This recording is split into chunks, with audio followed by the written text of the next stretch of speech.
राधे राधे दोस्तों आज की इस वीडियो में हम आपके समक्ष प्रस्तुत करने वाले हैं कामिका एकादशी व्रत कथा। जी हाँ दोस्तों, जय श्री हरि। कामिका एकादशी का महत्व क्या है, सबसे पहले हम आपको ये बता देते हैं। अर्जुन कहते हैं, हे प्रभु, मैंने आषाढ़ माह के शुक्ल पक्ष की देवशयानी एकादशी का सविस्तार वर्णन सुना। अब आप मुझे श्रवण मास के कृष्ण पक्ष की एकादशी की कथा सुनाने की कृपा करें। इस एकादशी का नाम क्या है, इसकी विधि क्या है, इसमें किस देवता का पूजन होता है, इसका उपवास करने से मनुष्य को किस फल की प्राप्ति होती है। भगवान श्री कृष्ण ने कहा, हे श्रेष्ठ धनुधर, मैं श्रावण माह की पवित्र एकादशी की कथा सुनता हूँ। ध्यान पूर्वक श्रवण करो। एक बार इस एकादशी की पावन कथा को भीष्म पितामह ने लोकहित के लिए नारद जी से कहा था। एक समय नारद जी ने कहा, हे पितामह, आज मेरी श्रावण के कृष्ण पक्ष की एकादशी की कथा सुनने की इच्छा है। आप इस एकादशी की व्रत कथा विधान सहित सुनाइए। नारद जी की इच्छा को सुन पितामह भीष्म ने कहा, हे नारद जी, आपने बहुत ही सुंदर प्रस्ताव किया है। अब आप बहुत ही ध्यानपूर्वक इसे श्रवण कीजिए। श्रावण माह के कृष्ण पक्ष की एकादशी का नाम कामिका एकादशी है। इस एकादशी की कथा सुनने मात्र से ही वाजपेयी यज्ञ के फल की प्राप्ति होती है। कामिका एकादशी के उपवास में शंख चक्र गदाधारी भगवान विष्णु का पूजन होता है। जो मनुष्य इस एकादशी को धूप दीप नैवेद्य आदि से भगवान विष्णु की पूजा करते हैं, उन्हें गंगा स्नान के फल से भी उत्तम फल की प्राप्ति होती है। सूर्य ग्रहण और चंद्र ग्रहण में केदार और कुरुक्षेत्र में स्नान करने से जिस पुण्य की प्राप्ति होती है, वह पुण्य कामिका एकादशी के दिन भगवान विष्णु की भक्ति पूर्वक पूजा करने से प्राप्त हो जाता है। भगवान विष्णु की श्रावण माह में भक्ति पूर्वक पूजा करने का फल समुद्र और वन सहित पृथ्वी दान करने के फल से भी ज्यादा होता है। व्यतिपात में गंडकी नदी में स्नान करने से जो फल प्राप्त होता है, वह फल भगवान की पूजा करने से मिल जाता है। संसार में भगवान की पूजा का फल सबसे ज्यादा है। अतः भक्ति पूर्वक भगवान की पूजा ना बन सके तो श्रावण माह के कृष्ण पक्ष की कामिका एकादशी का उपवास करना चाहिए। आभूषणों से युक्त बछड़ा सहित गोदान करने से जो फल प्राप्ति होती है, वह फल कामिका एकादशी के उपवास से मिलता है। जो उत्तम द्विज श्रावण माह के कृष्ण पक्ष की कामिका एकादशी का उपवास करते हैं तथा भगवान विष्णु का पूजन करते हैं, उनसे सभी देव नाग किन्नर प्रेत आदि की पूजा हो जाती है। इसलिए पाप से डरने वाले व्यक्तियों को विधि विधान सहित इस उपवास को करना चाहिए। संसार सागर तथा पापों में फंसे हुए मनुष्य को इससे मुक्ति के लिए कामिका एकादशी का व्रत करना चाहिए।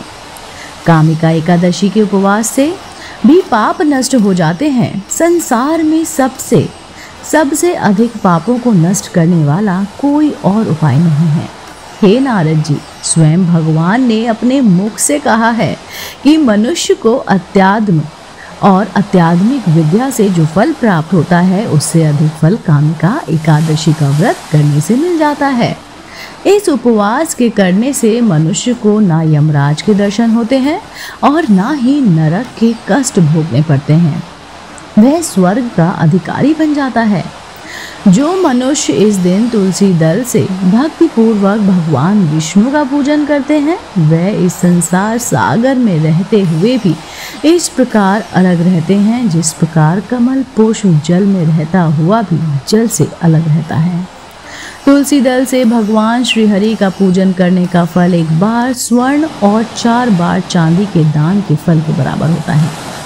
भगवान विष्णु रत्न मोती मणि आदि आभूषणों की अपेक्षा तुलसी दल से अधिक प्रसन्न होते हैं। जो मनुष्य जो भी मनुष्य प्रभु का तुलसी दल से पूजन करते हैं उनके सभी पाप नष्ट हो जाते हैं। हे नारद जी, मैं भगवान के अति प्रिय श्री तुलसी जी को प्रणाम करता हूँ। तुलसी जी के दर्शन मात्र से मनुष्य के सभी पाप नष्ट हो जाते हैं और शरीर के स्पर्श मात्र से मनुष्य पवित्र हो जाता है। तुलसी जी को जल से स्नान कराने से मनुष्य की सभी यम यातनाएं नष्ट हो जाती हैं। जो मनुष्य तुलसी जी को भक्ति पूर्वक भाव से श्री चरण कमलों में अर्पित करता है उसे मुक्ति मिलती है। इस कामिका एकादशी की रात्रि को जो मनुष्य जागरण करते हैं और दीप दान करते हैं उनके पुण्यों को लिखने में चित्रगुप्त भी असमर्थ हैं। एकादशी के दिन जो मनुष्य भगवान के सामने दीपक जलाते हैं उनके पितर स्वर्ग लोक में अमृत का पान करते हैं। भगवान के सामने जो मनुष्य घी या तिल के तेल का दीपक जलाते हैं उनको सूर्य लोक में भी सहस्त्रों दीपकों का प्रकाश मिलता है। दोस्तों, चलिए इसी के साथ शुरू करते हैं कामिका एकादशी व्रत कथा। एक गांव में एक वीर क्षत्रिय रहता था। एक दिन किसी कारणवश उसकी ब्राह्मण से हाथापाई हो गई और ब्राह्मण की मृत्यु हो गई। अपने हाथों मारे गए ब्राह्मण की क्रिया उस क्षत्रिय ने करनी चाहिए, परंतु पंडितों ने उसे क्रिया में शामिल होने से मना कर दिया। ब्राह्मणों ने बताया कि तुम पर ब्रह्म हत्या का दोष है, पहले प्रायश्चित कर इस पाप से मुक्त हो, तब हम तुम्हारे घर का भोजन करेंगे। इस पर क्षत्रिय ने पूछा कि इस पाप से मुक्त होने का क्या उपाय है। तब ब्राह्मणों ने बताया कि श्रावण माह के कृष्ण पक्ष की एकादशी को भक्ति भाव से भगवान श्रीधर का व्रत पूजन कर ब्राह्मणों को भोजन करा के सदा श्रृणा के साथ आशीर्वाद प्राप्त करने से इस पाप से आपको मुक्ति मिलेगी। पंडितों के बताए हुए तरीके पर व्रत कराने वाली रात में को दर्शन देकर कहा, तुम्हें ब्रह्म हत्या के पाप से मुक्ति मिल गई है। इस व्रत के करने से ब्रह्म हत्या आदि के सभी पाप नष्ट हो जाते हैं और इंद्र लोक में सुख भोग कर प्राणी अंत में विष्णु लोक को जाते हैं।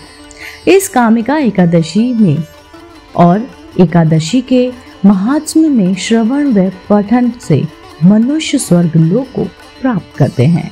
जय श्री हरि। दोस्तों, उम्मीद करती हूँ आपको आज की कहानी जरूर पसंद आई होगी। अगर आप ऐसे ही धार्मिक पौराणिक कहानी कथाएं सुनना पसंद करते हैं तो आप मेरे चैनल आध्यात्मिक कहानियों को तुरंत से लाइक कीजिए, शेयर कीजिए और सब्सक्राइब कीजिए। मैं आपको मिलती हूँ जल्द ही इसी चैनल पर नई रोचक जानकारी और कहानी के साथ। आप देख रहे थे आपका अपना पसंदीदा YouTube चैनल आध्यात्मिक कहानियाँ।